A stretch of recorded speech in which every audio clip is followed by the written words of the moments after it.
എല്ലാ വർഷവും ഉണ്ടല്ലോ ഞാൻ എനിക്ക് വേണ്ടിയിട്ട് തന്നെ എന്തെങ്കിലും ഒരു വലിയ കാര്യം ഗിഫ്റ്റ് ചെയ്യണം അല്ലെങ്കിൽ ഒരു വലിയ കാര്യം ചെയ്യണം എന്നെനിക്ക് ഭയങ്കര വാശിയാണ്. കഴിഞ്ഞ 4 വർഷമായിട്ട് ഞാനത് ചെയ്തുകൊണ്ടിരിക്കുന്നുണ്ട്. അപ്പോൾ അത് മുടങ്ങരുത്, ഇനി അങ്ങോട്ടേക്കുള്ള എല്ലാ വർഷമാണെങ്കിൽ പോലും മുടങ്ങരുത്. സോ ഞാൻ എൻ്റെ ഐഫോൺ ഇങ്ങനെ അപ്ഡേറ്റ് ചെയ്തുകൊണ്ട് വരുന്നുണ്ട്. അപ്പം ഈ വർഷം ഞാൻ എനിക്ക് വേണ്ടി ഒരു ഐഫോൺ ഗിഫ്റ്റ് ചെയ്യാൻ വേണ്ടി പോവാണ്. അറ്റ് ദ സെയിം ടൈം എനിക്കൊരു സങ്കടം കൂടെ ഉണ്ട്. അതെന്താണെന്ന് വെച്ച് കഴിഞ്ഞാൽ എൻ്റെ കയ്യിലുള്ള 2 ഐഫോൺ കൊടുക്കാൻ പോവാണ്. ഞാൻ ആദ്യമായിട്ട് മേടിച്ച ഫോണായിരുന്നു ഈ 14. അപ്പം ഇത് ഞാൻ 60 Pro മേടിക്കാൻ വേണ്ടി പോയ സമയത്ത് എൻ്റെ അടുത്ത് നല്ലൊരു പ്രൈസ് പറഞ്ഞിട്ട് പോലും ഞാൻ കൊടുത്തിട്ടില്ല.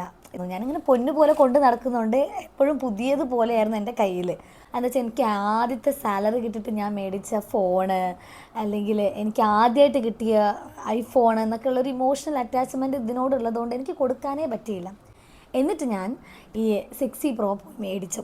അത്ര വലിയ അറ്റാച്ച്മെൻ്റ് ഒന്നുമില്ല, എന്നാലും ഞാനത് മേടിച്ചു. ഇത്തവണ ഞാൻ പ്രോ മാക്സ് യൂസ് ചെയ്യാണ്.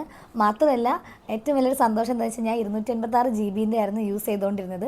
ഇത്തവണ അതിലും ഒരു മെച്ചപ്പെട്ട അല്ലെങ്കിൽ കുറച്ചും കൂടി മുന്നിലേക്ക് ഞാൻ വരട്ടെ എന്നുള്ളതുകൊണ്ട് ഞാൻ 512 GB ആണ് ഞാൻ മേടിക്കുന്നത്. അപ്പോൾ ഞാൻ ഭയങ്കര സന്തോഷത്തിലാണ്. കാരണം ജിബിൻ്റെ കാര്യത്തിലാണെങ്കിലും പ്രോ മാക്സിൻ്റെ കാര്യത്തിലാണെങ്കിലും ഒരു പടി മുകളിലോട്ട് എനിക്ക് മേടിക്കാൻ പറ്റും. കുറച്ച് സങ്കടമുണ്ട് ഇത് കൊടുക്കുന്നതിൽ. പക്ഷേ നമുക്ക് ലൈഫിൽ മുന്നോട്ടേക്കാണല്ലോ പോകേണ്ടത്. അതുകൊണ്ട് റിപ്പീറ്റായിട്ട് ഞാൻ ചെയ്യുന്ന കാര്യങ്ങൾ ഏറ്റവും മെച്ചപ്പെട്ട രീതിയിൽ ഒരു പടി മുകളിൽ ആയിരിക്കണം ഞാൻ ചെയ്യുന്നത്. എനിക്ക് ഭയങ്കര നിർബന്ധമുണ്ട്. മേടിച്ചു, മേടിച്ചു, പിന്നെ പ്രോ മാക്സ് ആവട്ടെ എന്നുള്ളൊരു ഇതെനിക്കുണ്ടായിരുന്നു. സോ ഇന്ന് ഞാനത് മേടിക്കാൻ പോകണം. അതുകൊണ്ട് ഞാൻ ഓൾറെഡി ഞാൻ ഫാൻ ഇട്ടിട്ട് ഭയങ്കര ചൂടാണ്. എന്നാലും ഇതിൻ്റെ അകത്ത് കുത്തിട്ട് ഞാൻ അങ്ങനെ സ്കിൻ കെയർ ചെയ്യണം. സൺസ്ക്രീൻ മാത്രമേ ഞാൻ ഇട്ട് കൊടുക്കുന്നുള്ളൂ. കാരണം നമുക്ക് ഇവിടുന്ന് പോകാനുണ്ട് നേരെ കൊച്ചിയിലേക്ക്. മീനാക്ഷീൻ്റെ കല്യാണമാണ് നാളെ. അപ്പം എന്താ പറയുക, അത് തന്നെ. അപ്പം അതിൻ്റെ വിശേഷങ്ങൾ നാളെ കാണാം. അപ്പം ഞാൻ എന്തായാലും ഈ ഫോണ് പോയി മേടിക്കട്ടെ കേട്ടോ.